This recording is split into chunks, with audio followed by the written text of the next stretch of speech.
성경 본문 마가복음 14장 1절로 9절 말씀, 병행 본문으로는 요엘 2장 21절로 27절, 디모데전서 2장 1절로 7절 말씀입니다. 이틀이 지나면 유월절과 무교절이라 대제사장들과 서기관들이 예수를 흉계로 잡아 죽일 방도를 구하며 이르되 밀란이 날까 하노니 명절에는 하지 말자 하더라. 예수께서 베다니 나병 환자 시몬의 집에서 식사하실 때에 한 여자가 매우 값진 향유 곧 순전한 나드 한 옥합을 가지고 와서 그 옥합을 깨뜨려 예수의 머리에 부으니 어떤 사람들이 화를 내어 서로 말하되 어찌하여 이 향유를 허비하는가. 이 향유를 300데나리온 이상에 팔아 가난한 자들에게 줄 수 있었겠도다 하며 그 여자를 책망하는지라. 예수께서 이르시되 가만두라. 너희가 어찌하여 그를 괴롭게 하느냐. 그가 내게 좋은 일을 하였느니라. 가난한 자들은 항상 너희와 함께 있으니 아무 때라도 원하는 대로 도울 수 있거니와 나는 너희와 항상 함께 있지 아니하리라. 그는 힘을 다하여 내 몸에 향유를 부어 내 장례를 미리 준비하였느니라.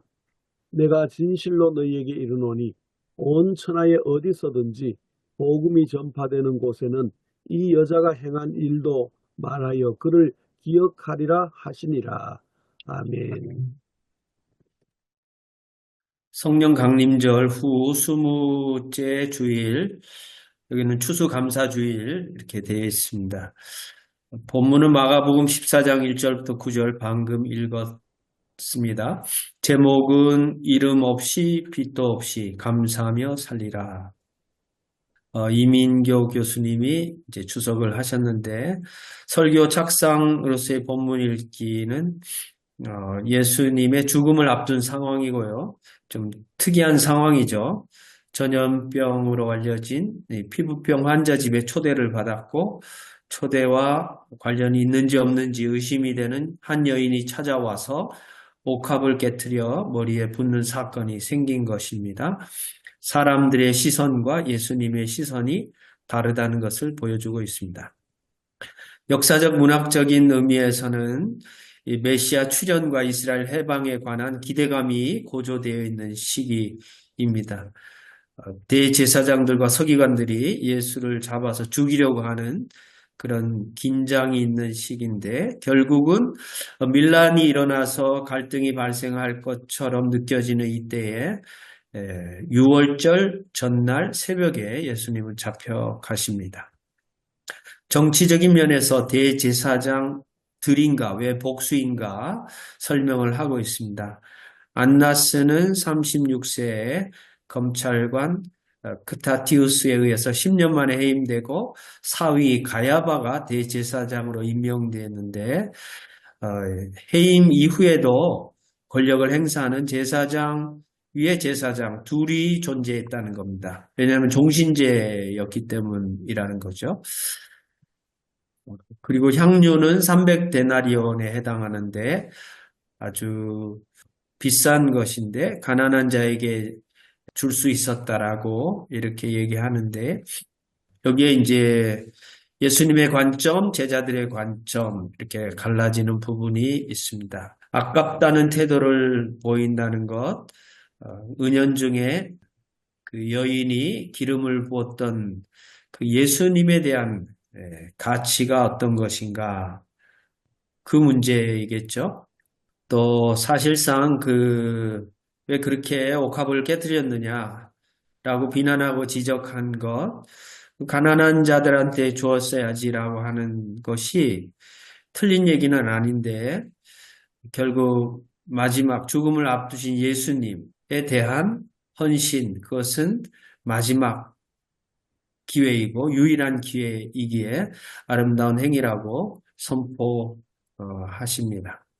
더 나아가서 그 행위를 예수님의 장례를 준비한 것이라는 것, 그 의미를 부여해 주고 있습니다.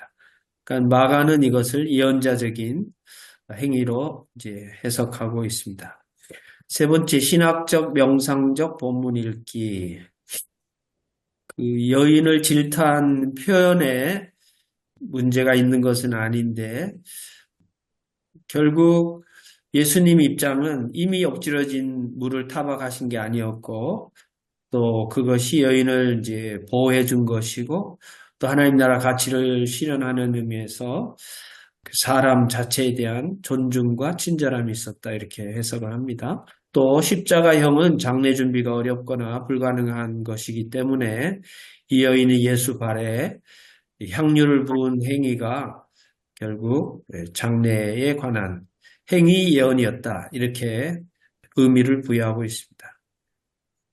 그리고 이 여인의 행위가 하나님의 계획에 있었는지 즉흥적인 반응이었는지 말하기는 어렵지만 이 한 여인, 이름 모를 한 여인의 그 행위, 그것은 이름이나 신분이나 지위보다 훨씬 더 중요한 진정성을 담고 있고 그 영성을 담고 있고 그 고귀한 행위로 해석을 하고 또 영원히 또 복음 전하는 모든 곳에서 이 여인을 칭찬하라고까지 명예를 주고 있습니다. 무명자의 헌신, 이름 없이 빛도 없이 감사하며 살리라. 이 제목 안에 있는 것이 고백이어야 한다. 우리의 헌신이 진정한 의미에서 주님을 사랑하는 것이어야 된다. 말씀하고 있습니다. 네 번째, 위기 심판적 회개적으로 본문 읽기. 우리는 가치를 저울질하고 비교하면서 살아가는데 더 나은 것이라고 추구하지만 실제로는 그것이 실수일 수도 있고 어리석음일 수도 있다는 것을 오늘 본문이 보여주고 있다는 것이고요. 또 정말 예수님을 사랑해서 귀중품을 깨뜨렸는데 또 그것 때문에 비난을 받는 주변인들로부터 힐난을 받는 이런 상황에서 비난하는 사람들의 명분은 항상 정당하다. 이런 표현이 있습니다. 궁극적으로 자비와 사랑이 존재하는가? 사람들이 손가락질을 할 때도 그 안에 진정성을 발견하고 칭찬해 줄 수 있는가? 또 율법과 사람 중에 결국 예수님의 중심은 사람에게 있는데 우리는 사람을 소중하게 여기고 있는가? 이 한 여인의 행위에 대해서 행위에 대한 비판, 비난이 있었고 예수님이 여인의 동기, 사랑, 기쁜 영성 여기에 대한 존중과 칭찬이 있었다는 본문 말씀입니다. 함께 나눌 질문 세 가지 그냥 적어봤습니다. 예수님 죽음을 준비하려고 옥합을 깨트린 여인의 행동은 어떤 가치를 드러내는가? 사랑이냐, 돈이냐? 근데 여기에 대한 해석 두 번째는 이제 예수님의 죽음을 준비하기 위한 거룩한 낭비인가? 이것을 비교하면서 가치 절하시킨 가난한 자에게 더 후회적으로 베풀었어야 되지 않겠는가라고 타박하던 그 가룟 유다의 입장, 가난과 돈의 문제. 또 세 번째, 이 시대에 옥합을 깨트린 이 말씀을 적절하게 설교하고 적용하려면 어떻게 해야 하는가? 무명의 헌신, 그리고 이 깨트린 분량이 300데나리온인데 설교를 한다고 했을 때 이 무한헌신이라고 할 수도 있고 또 명예 없이 이름 없이 무명으로 하는 헌신의 가치를 얘기하려고 할 때에 듣는 회중들이 가지는 생각은 또 굉장히 다양하지 않을까 이런 생각이 듭니다. 그렇게 해봤던 사람들은 위로받을 수 있을 것 같기도 하고 해보지도 않으면서 또 가룟 유다처럼 또 목회자나 설교하는 사람에 대해서 또 약간 또 비난의 의미를 마음속에 담고 있지 않을까? 또 비교하지 않을까? 뭐 이런 여러 가지 생각들이 좀 들었습니다. 이 정도로 발제를 마치겠습니다.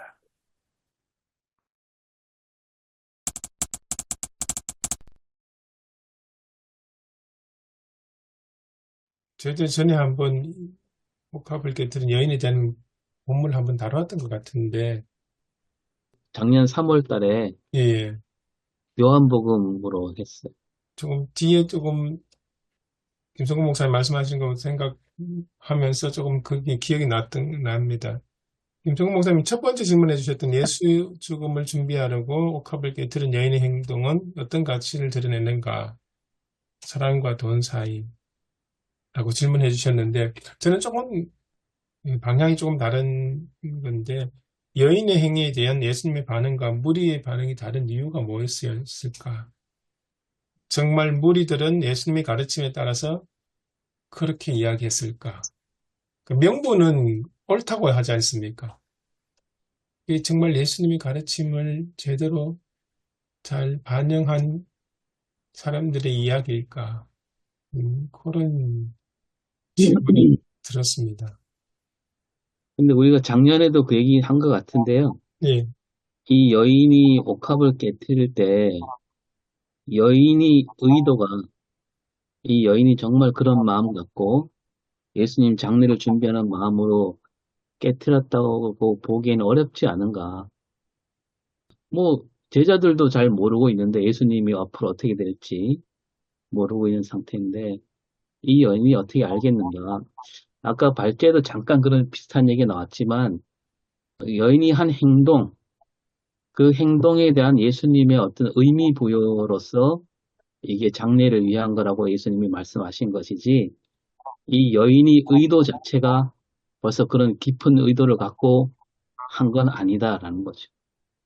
이렇게 봐야 더 조금 이렇게 맞지 않는가. 예, 주석에도 이제 그렇게 나와 있고요. 그 의도가 분명한가 분명하지 않은가. 사실 그것보다 마가는 어쨌든 예언 행위로 예수님의 장례를 준비한 것을 해석했고 또 예수님도 역시 그렇게 받아주셨다는 게 이제 중요하다는 이제 신학적인 의미에서 생각해 볼 수 있고요. 근데 그 여인의 동기는 그 정도 깨뜨릴 수 있다면 사랑하지 않고 그게 가능하겠는가? 만약에 뭐 그게 10분의 1, 100분의 1 드리고도 아깝다고 생각할 수 있다면 주저하고 깨뜨리지 못했을 텐데 그러니까 그 행동 자체의 동기를 유추해 보면 그것은 어마어마한 사랑과 관련이 있고 그것이 궁극적인 예수님의 죽음까지 이렇게 확장해서 본인이 생각하지 않았더라도 그 현재적인 그 여인 입장에서 현재의 의미는 그 사랑은 너무나 큰 사랑이다라고 생각할 수 있을 것 같아요. 설교하신 박광대 목사님의 설교에는 이렇게 되어 있습니다. 그러니까 오빠 나사로가 주의 은혜로 다시 사는 것을 보고 그 감사를 표현하기 위해 찾아온 마리아로 보입니다. 그러니까 631쪽 제일 밑에 문단입니다. 이 나드 향유를 머리에 부은 여인이 아마 이렇게 추측을 하시면서 그러니까 나사로의 다시 삶과 연관시켜가지고 이야기를 하십니다. 마가복음뿐만은 사복음서에 다 이 여인의 이야기가 나오지만 정확하게 누구라고 이야기는 나오나요? 요한복음에 있습니다. 요한복음에 2장에. 예, 마리아. 네, 마리아입니다. 예, 그 작년에도 그 얘기 했잖아요. 이 요한복음에서 말한 거하고 예, 그 이야기 마가복음에서 하셨어요. 말한 게 같은 사람인가. 예, 그 얘기 다 하셨어요. 그리고 그 구체적인 행위도 조금 다르잖아요. 그죠? 예, 마리아는 발에 붓고 머리털로 발을 닦았고 오늘은 옥합을 깨뜨려서 예수님 머리에 부었고 예, 그것도 좀 다르죠. 그리고 이제 마가도 마리아를 알고 있고 나사로도 알고 있는 사람이고 마가가 그냥 그 자리에서 기사 쓰듯이 쓴 글이 아니라 이미 다 끝난 다음에 쓴 거기 때문에 마가가 마리아를 몰랐을 리는 없잖아요. 저는 이제 배경이라는 측면에서 보면 그 설교 샘플 마지막에도 이제 베다니 얘기 나오는데 결국 무화과의 집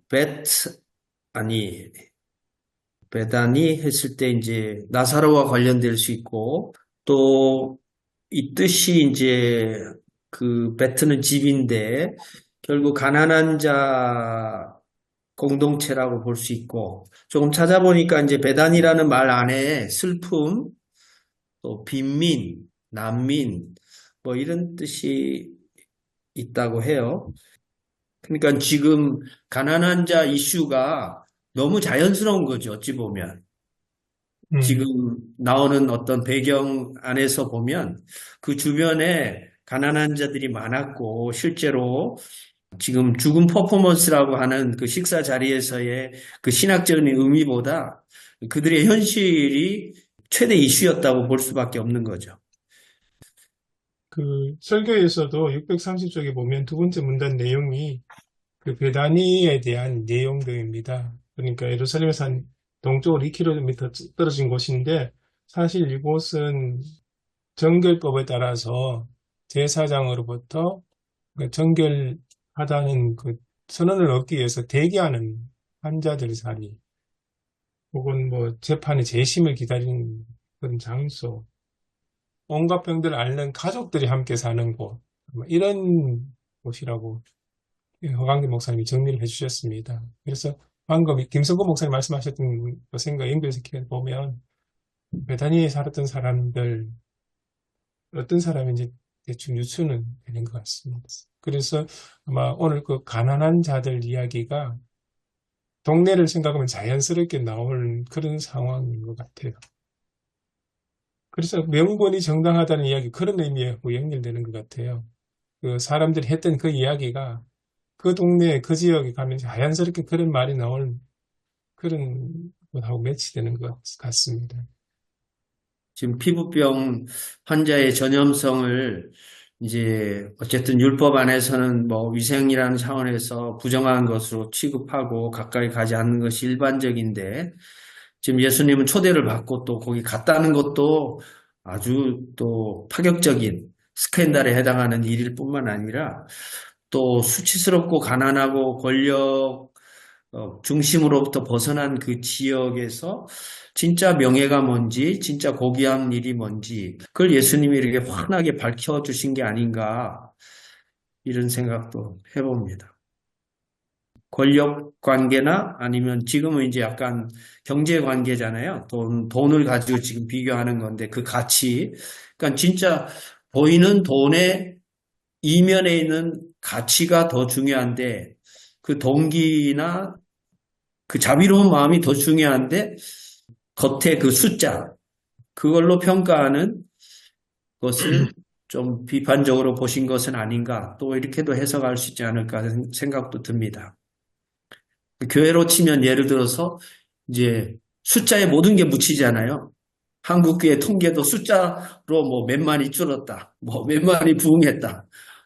그 안에 어떤 뭐 구체적인 거, 뭐 한 사람의 영혼에 대한 가치라든지 또는 뭐 그 신앙생활의 진정성이라든지 헌신에 대한 차원이 그 숫자에 다 묻히는 것 같아요. 우리도 거기에 이제 너무 익숙하고 하다 보니까 숫자가 딱 이렇게 나오면 그 통계치에 따라서 아, 이건 이래. 이렇게 그냥 뭐 그럴 수 있지만 그게 또 다른 편견이나 선입관이 되는 경우가 적지 않다는 생각을 오늘 본문을 보면서 좀 해보게 됩니다. 300데나리온 딱 이걸로 다 그냥 다 마무리해버리려고 하는. 근데 사실 그 이면에도 흑심이 있는 거잖아요. 그 숫자 뒤에도 또 다른 동기가 있는 거잖아요. 결국 가룟 유다도 돈 받고 예수님 파는 것처럼 결국 보이는 숫자보다 그 이면에 있는 동기와 마음, 또 뭔가 추구하려는 그게 더 중요한 게 아닌가라는 생각을 해봅니다. 명예나 수치라는 관점도 마찬가지고 권력과 가난이라는 측면도 그런 측면이 아닐까라는 생각을 해봅니다. 근데, 저는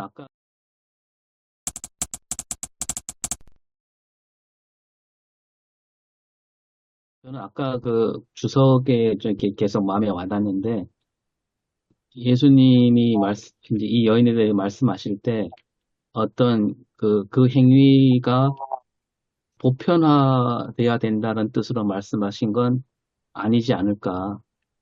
그러니까 누구나 그런 향유가 있으면 예수님께 갖다 붓는 게 우리가 가난한 사람을 돕는 것보다는 예수님께 갖다 붓는 게 더 옳은 일이다. 이런 뜻으로 말씀하신 건 아니지 않을까.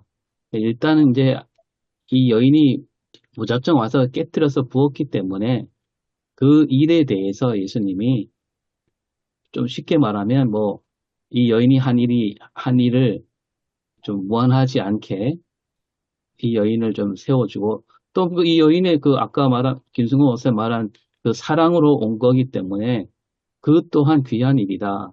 이렇게 봐야 되지 않을까 싶거든요. 만약에 이 여인이 그걸 갖고 와서 예수님께 드리면서 뭐 좋은 일에 써달라. 이렇게 했으면 예수님이 그거 갖고 뭐라 하지 않으시지 않을까. 그것 또한 또 귀하게 받아들이실 거라는 거죠.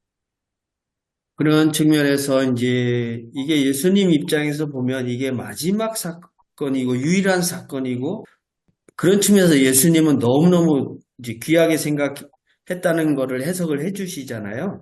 가난한 자들은 항상 있을 거고 나는 이제 세상 떠나는데 이게 얼마나 소중한 일인가. 그런 측면에서 보면 우리의 헌신이나 우리의 목회도 이걸 약간 종말론적인 어떤 이제 렌즈를 가지고 봤을 때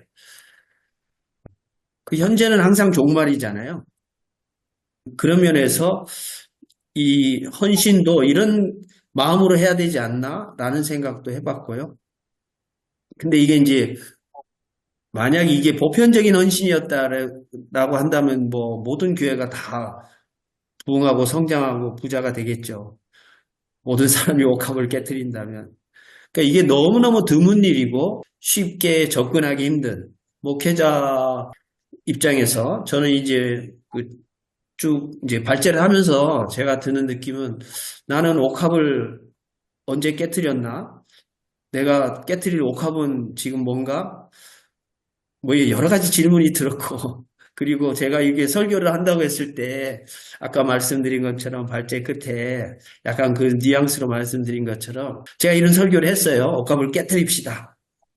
이 여인이 정말 복음을 전하는 모든 곳에 예수님 칭찬하셨고 또 모든 사람들에게 이걸 정말 다 알리라고 했는데 옥합을 깨뜨립시다. 이렇게 설교를 했다고 치면 성도들 가운데서는 혹시라도 목사님 먼저 깨뜨리지.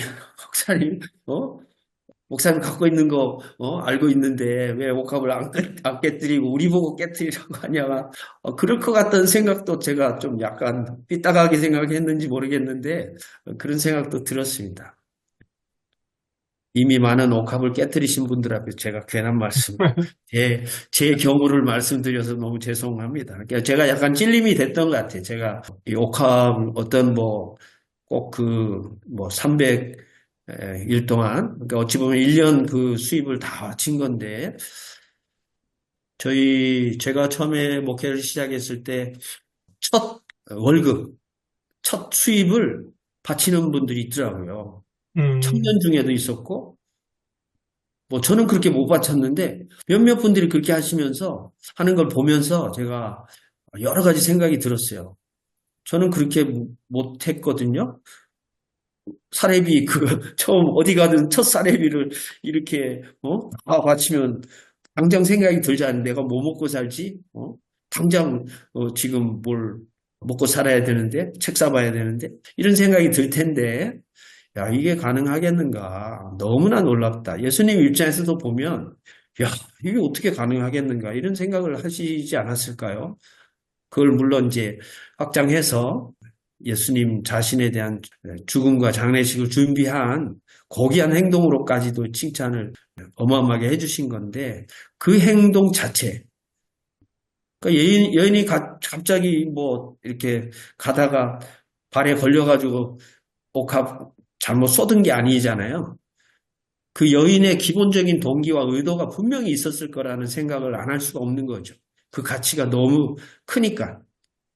근데 그 가치가 커도 역시 삐딱하게 비난하고 지적하는 일들은 어느 시대나 또 있지 않는가. 만약에 목회자가 그렇게 했다고 해도 역시 또 다른 비판이 있을 수 있겠다는 생각도 들고요. 돌아가신 경자목 교수는 설립에 올 때, 그런 말씀을 하셨습니다.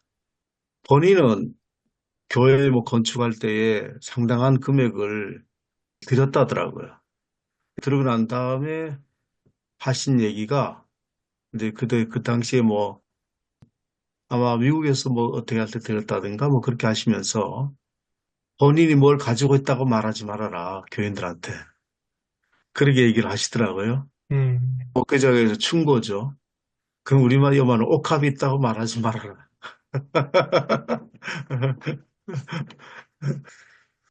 예수님은 지금 안 계시니까 근데 이제 이걸 어떻게 적용하느냐가 굉장히 목회적인 면에서도 요 설교를 잘하면 진짜 옥합을 깨트리면서 하나님 앞에 정말 이 한 여인의 무명의 헌신이 가능하지 않을까. 제가 어느 교회는 이걸 굉장히 강조하시더라고요. 목회 철학적으로. 사실 곽선희 목사님 이런저런 비판을 할 수 있는데 곽선희 목사님이 그러셨다고 그래요. 그 무명의 헌신이 소망교회에 엄청난 문화예요. 그래서 강사들이 가면 그 받는 사람이 말고 이렇게 이름 없이 이렇게 지원해주고 이름 없이 선교하고 이름 없이 그렇게 하는 게 굉장히 이제 문화화된 체질화된 그런 힘이 이제 거기서 나왔다는 얘기를 제가 몇 번 들었습니다.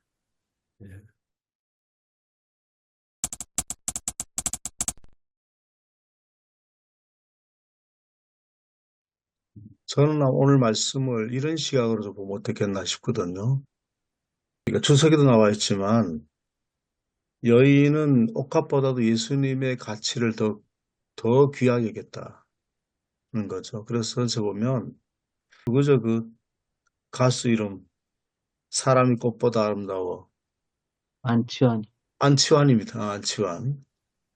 안치환 그 얘기 생각나서 사람이 향유보다 더 고귀해. 뭐 이렇게 제목을 붙여보려고 그러는데 첫 번째 나온 사람들이 대제사장들이잖아요.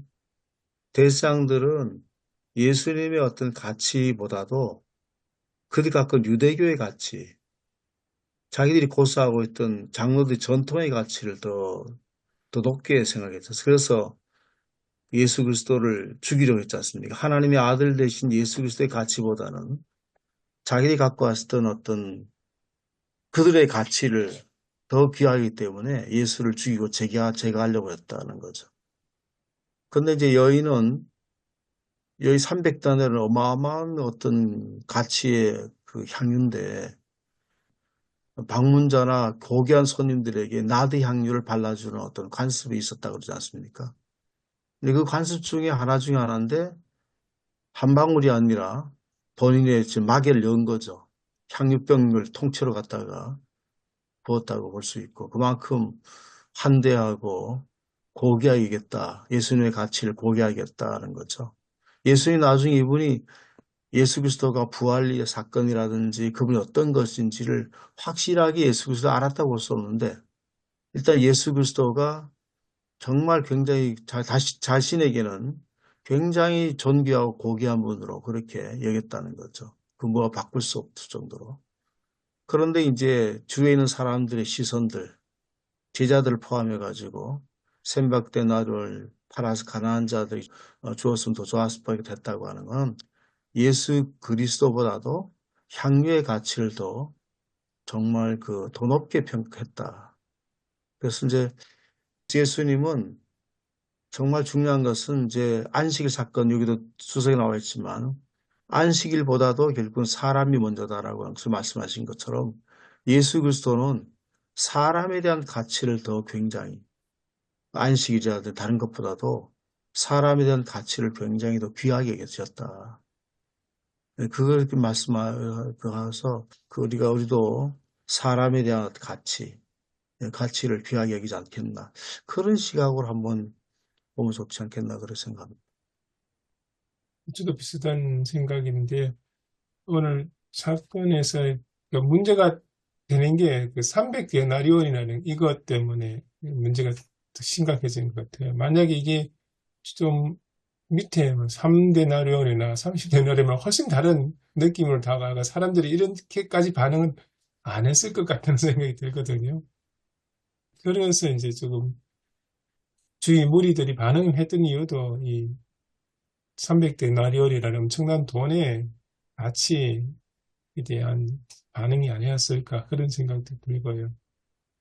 그런 면에서 예수님께서 그 사람이 했던 그 마음, 그 행동, 진심을 보시고 반응을 하시고, 그래서 어떻게 보면 돌발적인 사건 같은데 예수님께서 수습을 해주신다는 걸까? 그렇게 느껴집니다. 그러니까 사람에 대한 가치는 영원하다는 거죠. 그래 그 여인이 그 여인의 했던 행동들이 뭐 예수님이 죽으심을 알고 그렇게 한 건 아닌 것 같고 이 고귀한 가치는 변하지 않는다는 거죠. 예수님께서 그걸 보시지 않았겠나. 그 오히려 예수님께서 그걸 본인의 죽음을 준비한 그런 어떤 것이다라고 그렇게 해석해 주신 거라고 보면 좋겠다고 생각됩니다. 예수님의 수습 때문에 이 여인의 행위가 좀 고귀하게 의미가 더 잘 부여가 된 것 같다는 생각이 들었습니다. 그래서 오늘날 교회도 이런 가치를 늘 살려야 되지 않겠나 그렇게 하신 말씀이라고 봅니다.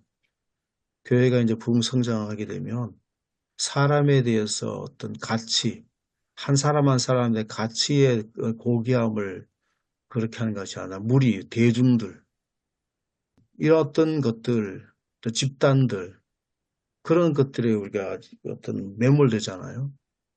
그리고 또한 교회를 보면은 가장 중요한 게 뭐 우리가 늘 관심 있지만 교회의 재정이라든지, 교회 규모라든지, 건물이라든지, 이런 것들에 대한 가치를 굉장히 두기 쉬운데 우리가 계속해서 가져야 할 가치는 한 사람 한 사람에 대한 가치, 존귀함, 이것들을 우리가 계속해서 간직해야 되고 회복해야 되지 않겠나. 근데 그렇게 봅니다.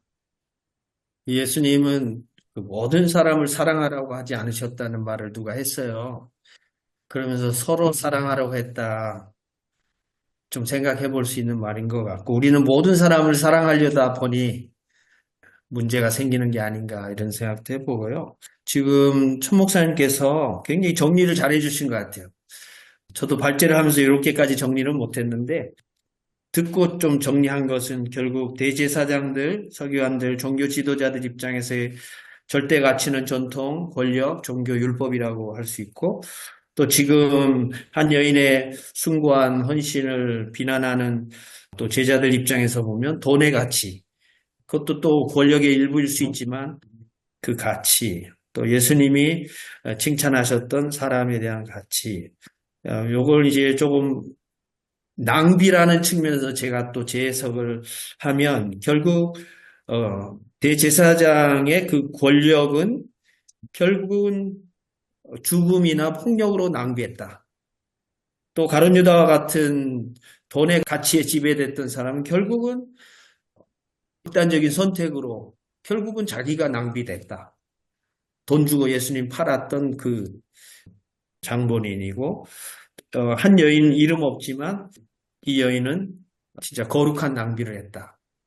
쓸 때 썼다. 적절하게 썼다. 가장 적절하게 쓴 거잖아요. 그러니까 이 가치라는 거는 때하고도 관련이 있는 것 같고 그 힘의 크기와도 관련이 있는데 문제는 이제 방금 말씀하신 우리가 이제 추구하는 겉핥기, 겉으로 봤을 때에 우리가 딱 이렇게 터치되는 그거 말고 그 이면에 배후에 더 깊이 있는 그 가치들을 우리가 좀 찾아 나가는 게 또 그것을 계속 이렇게 강화시켜 나가는 게 또 진정한 목회가 아닐까, 또 예수님이 원하시는 게 아닐까 이런 생각을 해보았습니다. 거기 하나에 추가될 것은 뭐 사람에 대한 가치도 굉장히 중요하지만 참 사람 대신 예수 그리스도의 가치를 우리가 발견하는 것이 필요하다. 진짜 참 사람이 됐잖아요. 예수 그리스도는. 참 사람인 예수 그리스도의 가치를 우리가 발견하는 게 중요하다. 그리고 그 여인은 그 여인이 뭐 그렇게 뭘 많이 예수 그리스도를 많이 알았겠습니까? 오늘 우리가 안 만큼도 못 알았을걸요. 예수님에 대해서도.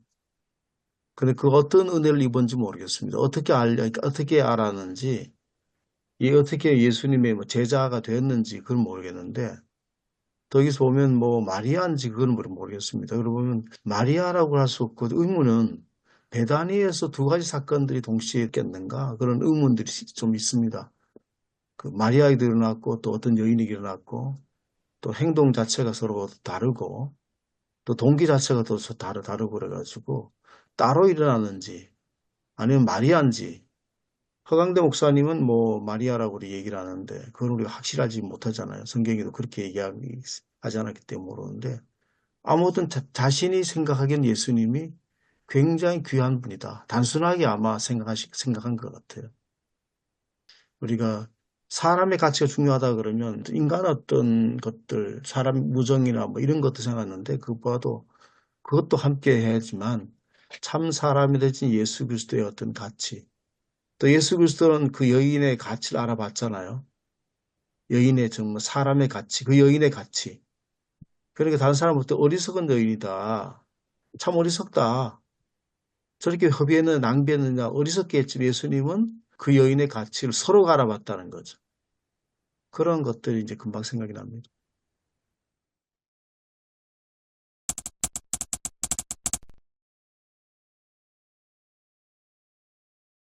지금 깨닫는 것 중에 하나는 이제 이름이 없다는 거, 이제 이름 없이 빛도 없이 이게 제목인데, 제가 보니까 반응도 없는 것 같아요. 이 한 여인이 말도 없는 것 같고, 근데 만약에 이제 지금 가난한 동네에 가난한 여인이었을 가능성이 높잖아요. 뭐 꼭 그런 건 아닐 수도 있지만 어쨌든 뭐 보통 사람이라 할지라도 어마어마한 걸 지금 깨뜨렸는데 부어드리고 헌신했는데 만약에 아까웠다면 한마디 했을 것 같아요. 뭐라도 얘기를 했을 것 같아요.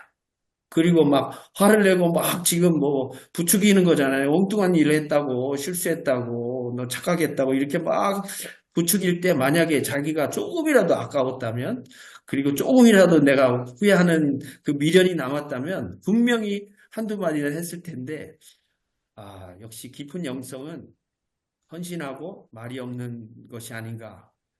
사실 헌신하고 말 많은 사람이 얼마나 많아요. 그게 오히려 덕이 안 돼가지고 문제가 되는 경우가 적지 않은데, 야, 말 한마디가 이렇게, 물론 이제 뭐 듣고 기록을 안 했을 수도 있겠고, 뭐 나중에 말을 했을 수도 있겠지만, 어쨌든 기록상 보면, 야, 무명과 무언의 영성은 너무나 고귀하다. 이런 생각을 해봤습니다. 말을 못 여인이 아니었을까요? 예수님께 말로 감사, 사랑의 표시를 해야 되는데 말을 못하니까 자기가 할 수 있는 거. 이 여인에게는 딴 사람이 안 보였을 것 같아요. 예수님만 보였을 것 같아요. 그렇기 때문에 반응을 하지 않았지 않았을까. 아까 말씀하셨던 이름 없이 빛도 없이 감사하며 살리라는 우리 제목이기도 하고 주석의 끝부분엔 정리이지 않습니까?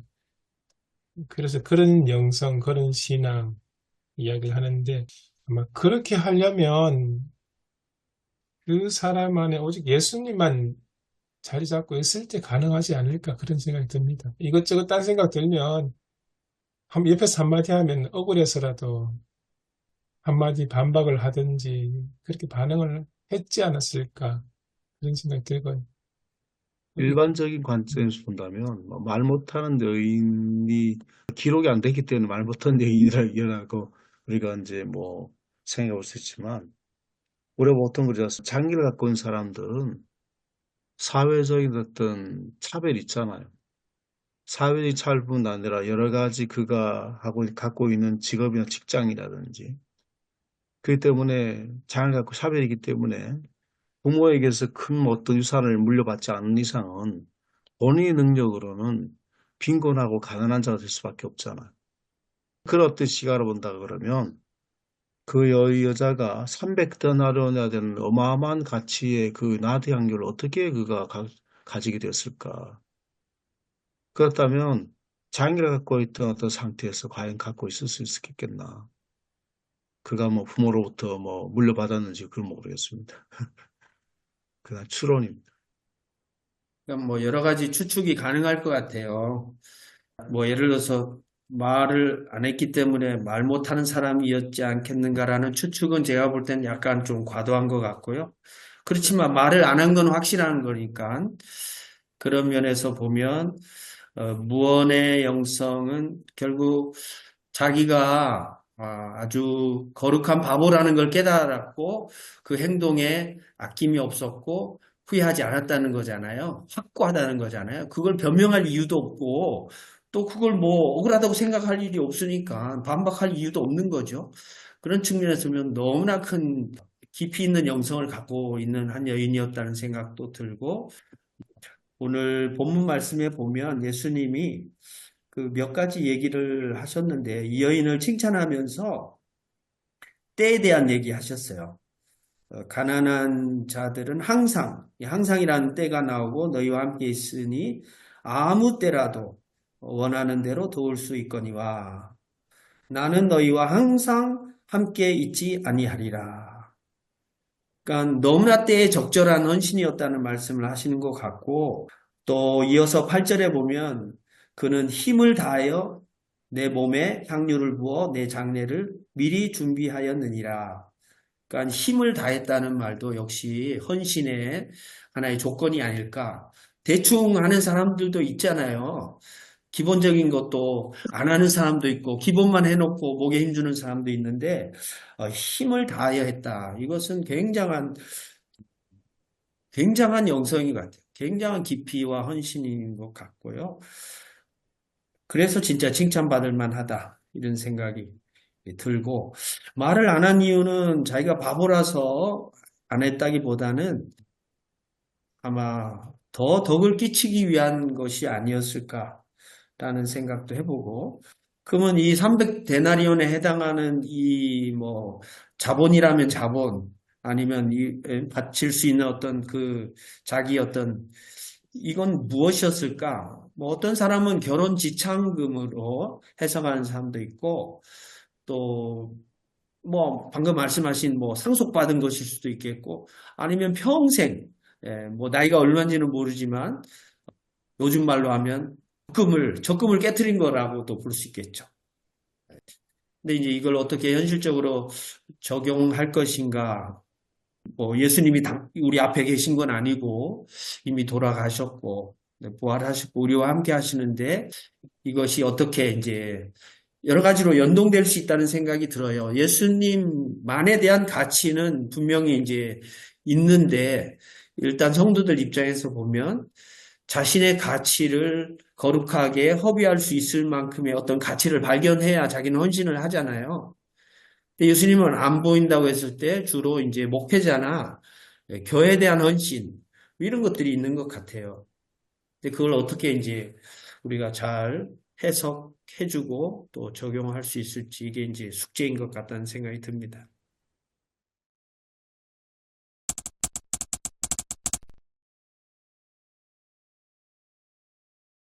이미 발생한 일에 대해서 예수님께서 수습하는 그 방식에서 좀 이야기를 나눴으면 좋겠습니다.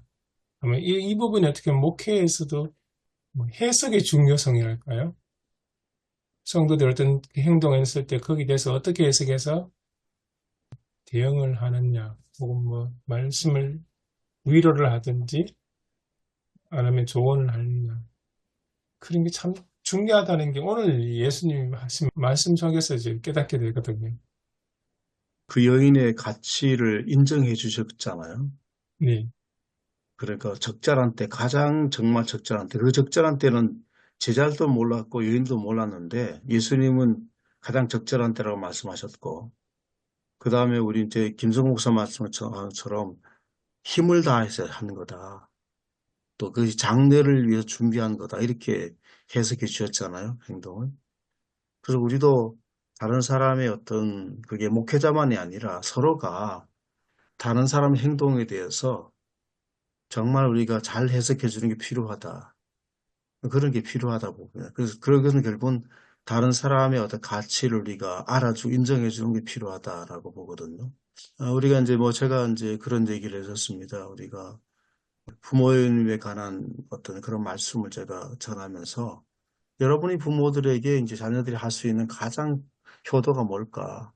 용돈을 많이 준다든지, 뭐 그것이 현실적으로 필요하죠. 용돈을 준다든지, 뭐 필요한 선물을 사서 준다든지 이런 게 필요하지만 가장 중요한 게 뭔가?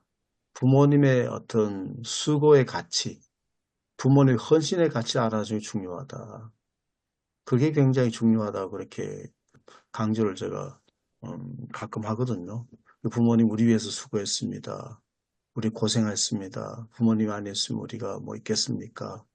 이런 것들이 진심으로 어린 그런 말을 해주는 것들이 부모에게는 굉장히 큰 어떤 나의 가치를 알아준, 나의 가치를 알아준 사람들의 얘기를 통해서 나의 가치가 스스로가 가치를 인정한다는 거죠. 자기 스스로 가치 인정하기 때문에 굉장히 중요하다. 그래서 목회자가 뭐 잘 해석해 주는 건 중요하지만 목회자가 항상 그렇게 하는 건 아니고 성도들은 늘 만나기 때문에 서로에 대한 가치를 알아주고 인정해 주는 게 필요하다라고 하는 것도 좀 확대해서 되지 않겠나 그렇게 봅니다. 그래서 보통 보면 그렇게 말하죠. 부모님의 그 가슴에 못 박는 거 부모가 뭘 해준 게 있습니까? 뭘 해준 게 있다고 그래요. 이게 진짜 부모님 가슴에 못 박는 행위잖아요.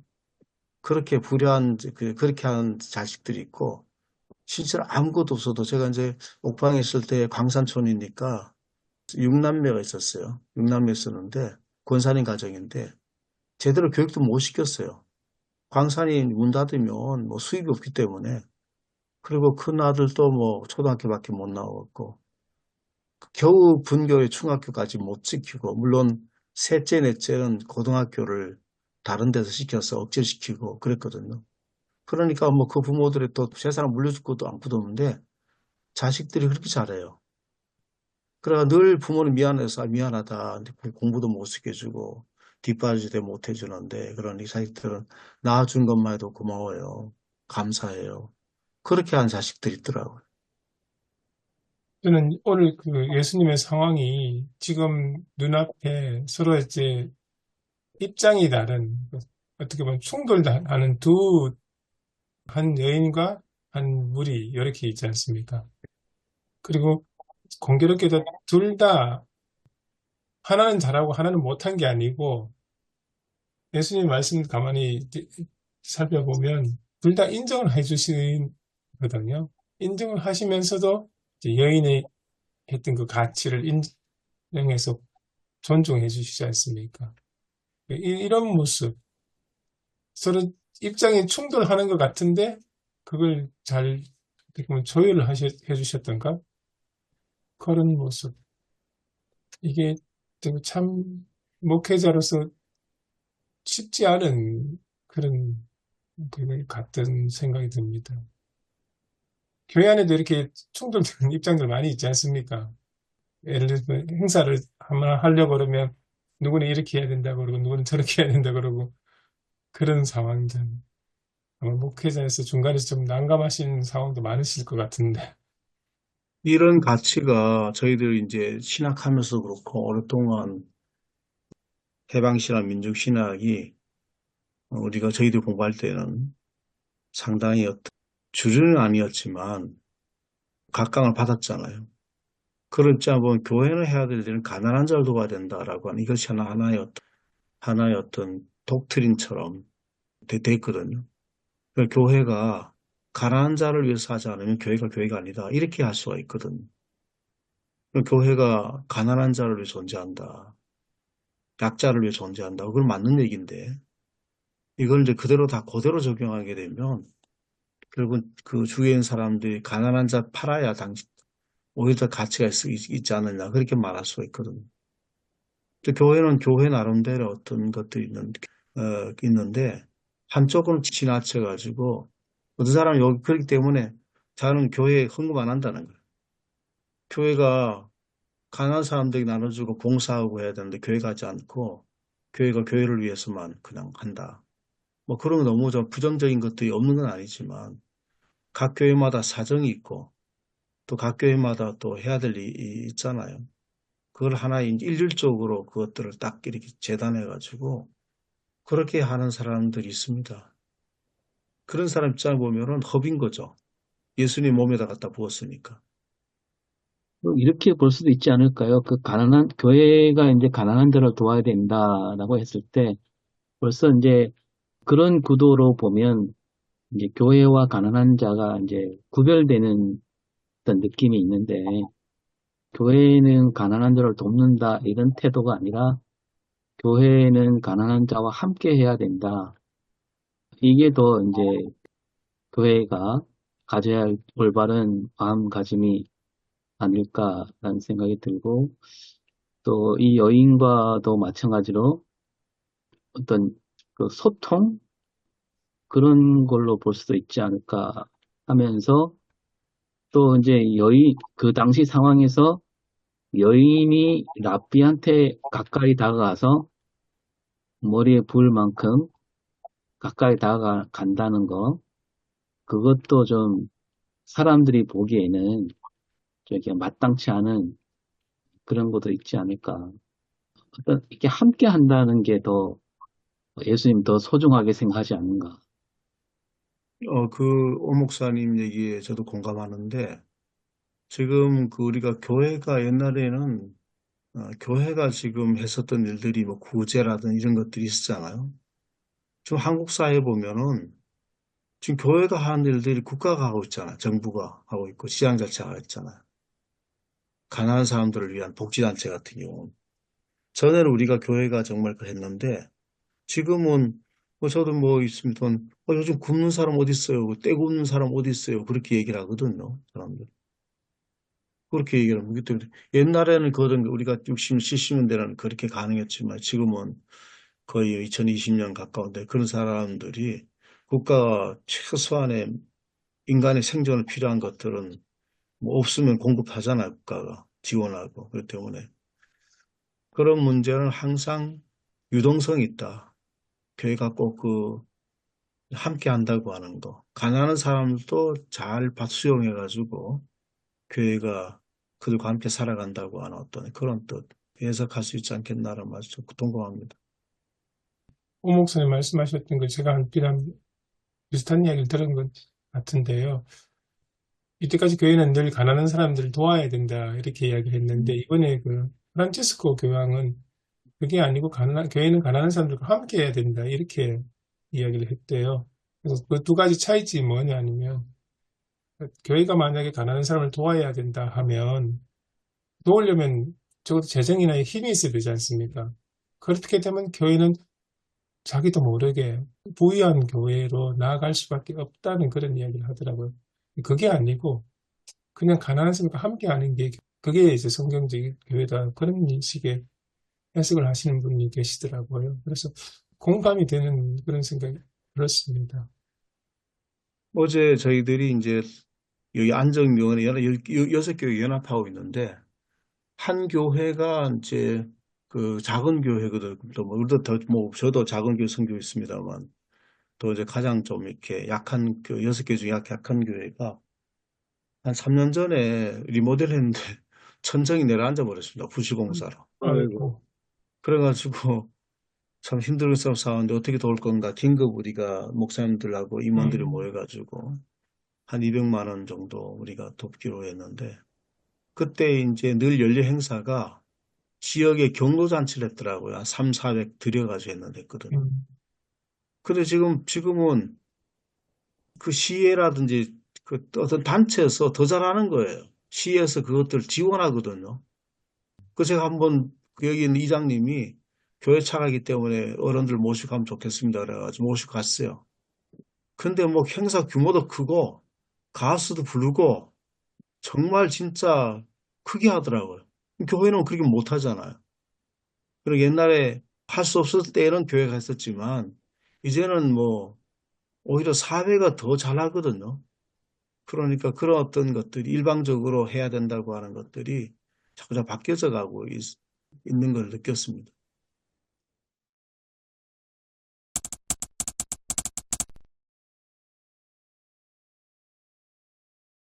저희들이 오늘 그 절기표로 보시면 이 본문이 성령 강림절 20째 주일이면서 동시에 추수감사주일 본문이거든요. 저희 한신년이 여기 예배 강단 편성부에는 10월 첫째 주를 추수감사주일이니까 잠정적으로 정해가지고 예, 실어놨는데 그래서 좀 저도 이걸 오늘 발제 준비하시는 분한테 말씀을 드려야 되나 고민이 좀 됐습니다. 그 목사님들 다 교회 보시면 추수감사주일이 아마 10월 첫째 주일 안 했을 겁니다. 그래서 이걸 바꿔야 되나 그런 생각도 들었고 일단 본문을 보고 우리 같이 편성되어 있으니까 이제 순서대로 하는 게 맞을 것 같다 해가지고 그냥 놔뒀는데 추수감사주일 되면 또 다르게 목사님 준비했던 이중 준비가 되지 않을까 그런 조금 걱정되기도 뭐 추수감사 계절에 대한 어떤 여기에 밑에 예, 제가 읽어보면 독일어권에 그렇게 하고 있다 그러니까 뭐 예, 예, 별 문제 없는 것 같습니다. 예, 독일어권하고 미국에서는 뭐 11월 우리가 추수감사 셋째 목요일 하고 있으니까 예. 보통 보면 뭐 아직 셋째 주일을 추수감사주일로 많이 지키고 있고 한국의 농촌 절기로 봐도 셋째 주일이 맞더라고요. 11월 셋째 주일 그리고 특히 이제 이런 추수하고 특히 이제 뭐 12 그거 보면 10월 달, 11월 달 초까지는 과수하는 분들은 뭐 사과 따느라 바쁘거든요. 정신없이. 아, 예, 과수하는 분들은 사과 따고 뭐 사과만 따오는 게 아니라 저장하고 뭐 팔고 판매하고 뭐 이게 할장 가잖아요. 네, 그러니까 11월 초순이나 중순 정도는 과수하는 분들은 뭐 그렇게 하기 때문에 지키기가 실시간 가장 바쁜 때거든요. 지키기가 쉽지는 않죠. 또 이제 김장하잖아요. 여기 북부 지역이 같은 경우 11월 첫째 주나 둘째 주에 김장하거든요. 그러니까 김장도 하고 그래서 저희들은 추수감사주일에 그날 오후에 김장합니다. 아, 모여가지고 같이 김장하거든. 그러니까 뭐 완전히 뭐 동떨어지거나 그런 건 아니다. 농촌의 어떤 그걸 본다면. 이거 감사하고 뭐 굳이 맞춘다면 이제 뭐 그러니까 10월 달을 접어들면 이제 전체를 우리가 감사하는 계절 이 정도로 봐도 될 것 같고 그다음에 이제 이 향유와 감사를 굳이 맞춘다면 이 여인이 그 향유를 부은 거는 어떤 다른 목적, 자기가 바라는 목적이 있는 게 아니고 감사와 사랑에 대한 감사 표시, 명품 백 드린 게 아니거든요. 그렇게 볼 수 있지 않을까. 이름 없이 빛도 없이도 그런 뜻이 담겨 있는 거 아니겠어요? 만약에 뭔가 목적이 있다면 이름을 적어내고 뭔가 자기가 한 일을 거기에는 대가를 생각하고 하는 건데 이 여인은 그런 거 전혀 없이 그저 예수님이 좋으니까 그래서 바쳤다. 이렇게 해도 뭐 연결이 될 것 같습니다. 오늘 본문 말씀을 이렇게 쭉 보면서 떠오른 게 사실 그 오늘 본문 말씀이 예수님께 감동을 드린 사건이었잖아요. 성경을 보면 예수님이 감동받았던 사건들이 별로 없었던 것 같아요. 그 베드로가 주는 그리스도시요 살아계신 하나님의 아들이라고 이제 고백했던 그 사건 한 번 있었고, 그리고는 백, 아마 이 사건 백부장, 말고는 또 다른 그런 예수님을 감동시켰던 사건은 없었던 것 같은데, 백부장 믿음, 백부장의 예, 믿음, 백부장의 믿음도 있었네요. 그래서, 또 나다네엘도 그렇게, 있었지 않겠습니까? 네? 나다네엘, 나다나엘도 그랬고요. 예. 그래서 그런 것들이 어떤 때 예수님이 감동을 받았나, 요거를 한번 또 생각을 해보면서, 그 중에 하나인데, 우리도 예수님을 감동시킬 수 있는 그런 믿음의 표현, 그런 믿음의 삶, 그런 것을 살아갈 수 있는 그런 쪽으로 또 메시지를 한번 뽑아봐도 괜찮을 것 같아요. 뭐 추수감사절은 뭐 우리 아까 초 목사님 말씀하신 것처럼 아직도 우리 시골은 뭐 11월 셋째 주에 그때 뭐 하면 될 것 같고, 또 메시지는 저는 이걸로 이제 설교를 한다면은 물론 설교를 해야죠. 이게 6절에 보니까 내게 좋은 일을 했다. 그리고 9절에 보니까 그를 기억하리라. 이 두 구절을 매치해서 생각한다면은 뭐랄까 아름다운 기억을 만드는 삶 또는 이제 뭐 값진 인생을 살아가는 삶 이렇게 설교를 좀 한다면은 어떨까 생각이 듭니다. 그래서 이제 가제를 만들어 본다면은 아름다운 기억을 좀 만들어 가는 삶 어떨까 이렇게 생각됩니다. 그 참고적으로 작년에 요한복음 12장 본문으로 했을 때 제가 자료를 보니까 조한우 목사님은 그 설교를 제목이 거룩한 낭비로 했고, 또 천정명 목사님은 주님의 십자가 길을 함께한 참제자로 했고, 그 다음에 이거는 유재룡 목사님 하신 건가요? 주님이 찾는 제자, 이렇게 해서 설교하셨네요. 작년 몇째 주죠, 그게? 3월 26일 주일. 예. 저기 사순절 때 한 것 같습니다. 저는 어저께 설교는 성령이 충만한 교회로 제목을 잡았거든요. 그래서 다음 주는 향기가 가득한 교회 이렇게 한번 잡아보려고 합니다. 요한복음에 보면 그 여인이 그걸 깨뜨렸을 때 집안에 향기가 가득했다고 이렇게 나오잖아요. 그래서 교회도 그렇게 향기가 가득한 교회가 되어야 된다. 그래서 저는 이제 아까도 좀 전 말씀을 드렸지만은 그 설교 준비하면서 예수님께서 이 여인에 대한 평가, 그 평가를 이제 본다면 그것도 설교를 이제 준비하는데 도움이 되겠다.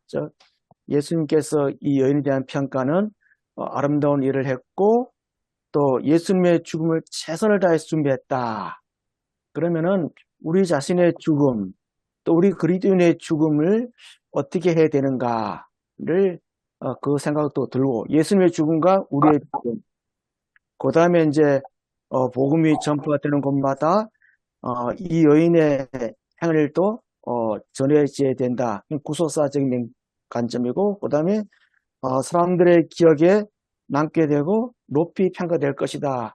이 예수님께서 여인에 대한 평가를 가지고 또 설교를 하게 된다면 뭐 구속사적인 관점, 또 헌신의 관점, 또 온전한 믿음 이런 관점에서 설교를 이렇게 좀 준비해도 좀 되지 않겠는가.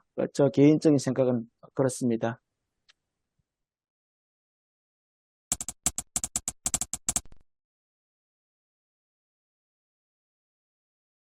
하나님 아버지, 예수님의 죽음을 준비한 한 여인의 거룩한 헌신을 오늘 말씀을 통하여 저희도 기억하고 가슴에 새길 수 있도록 인도해 주시니 진심으로 감사를 드립니다.